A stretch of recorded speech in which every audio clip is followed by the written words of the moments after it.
Hey everybody, it's me, Doug. I hope things are going well for y'all. So far, this day has gone very good.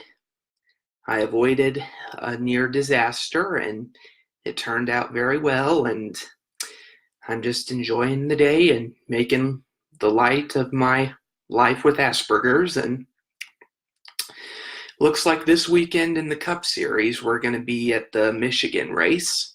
And last year it was won by Clint Boyer and it was rain shortened. And, you know, can't wait to see who will win. And Kyle Larson has won most of his cup races here at Michigan. So there's a good chance that he might be able to snap that winless drought. Hey, Jim Hicks, hope things are going very well for y'all and your fam.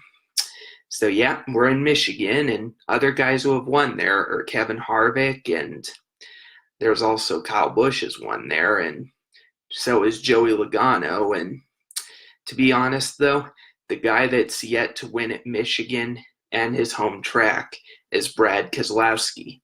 Everybody who follows me knows I'm not a Brad fan, and I probably never will be, but I find myself pulling for him to win a race in his hometown, which I think would be a good accomplishment for him. And like I said, I'm not a fan of his, but I think a hometown victory for Brad would be cool because other drivers have won in their hometowns as well. There's Kurt Busch, there's Kyle Busch, and there's also Jeff Gordon and Kyle Larson, etc. It'd be very cool to see it. All right. Thought I'd show off my screenplay again for anyone that's yet to hear about it.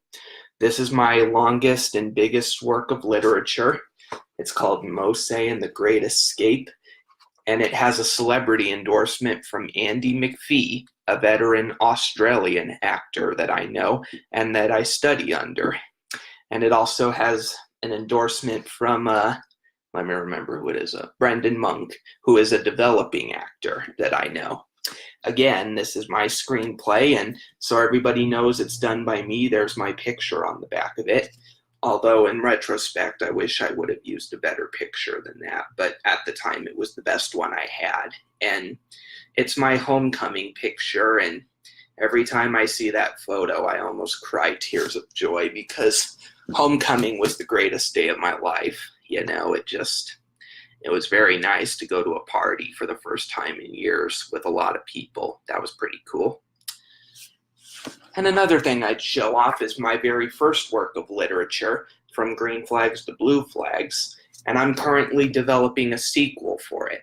People who read this knows that it's fictional because I talked about bully problems, so I had to make it fictional to avoid smearing people's image.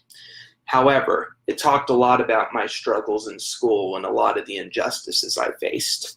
But as everybody knows, your opinions change over time. As a result, I've decided to write a sequel, From Green Flags to Blue Flags Part 2, and it's probably going to have a pink cover again, as well as the same drawing. But, this one is going to talk about how I've recovered, both financially and from my autism the past few years. It's gonna set the record straight on some injustices that I was involved in high school, but for the most part, it's gonna be me telling people how I've matured over the years and how I've recovered and how I've successfully made an enormous comeback as a writer as well. It's gonna set the record straight and be the final book of the From Green Flags to Blue Flags duo. So if anyone's interested, those copies and those books are on Amazon, and anything supports my writing career. Hopefully, I can start doing podcast videos with my Melbourne-based partners, Andy McPhee and Brendan Monk, who live in Melbourne, Australia, and I would love to visit there sometime and see their hometown in person. That would be really cool. All right. So until I see you again, keep on YouTubing.